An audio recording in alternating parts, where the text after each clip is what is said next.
छोटी सी गौरा पार्वती शिव शंकर पूजा करती थी। छोटी सी गौरा पार्वती शिव शंकर पूजा करती थी।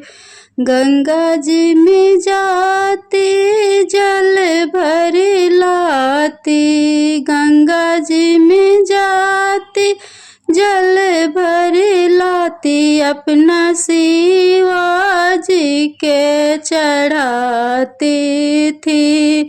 हरे हरे बोल के चढ़ाती थी। छोटी सी गौरा पार्वती शिव शंकर पूजा करती थी।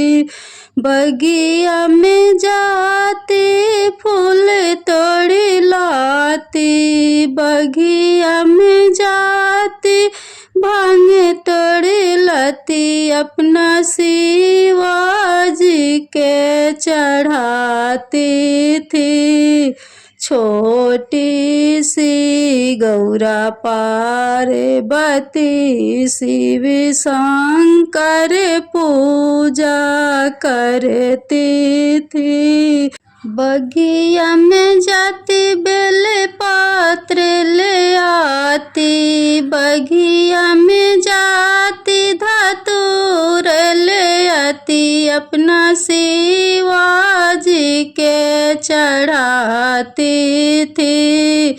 छोटी सी गौरा पार्वती शिव शंकर पूजा करती थी। छोटी सी गौरा पार्वती शिव शंकर पूजा करती थी। गाँव में जाती दूध ले आती, अपना शिवाजी के चढ़ाती थी। हरे हरे बोल के चढ़ाती थी। छोटी सी गौरा पार्वती शिव शंकर पूजा करती थी। छोटी सी गौरा पार्वती ओम नमः शिवाय जपती थी। छोटी सी गौरा पार्वती ओम नमः शिवाय जपती थी।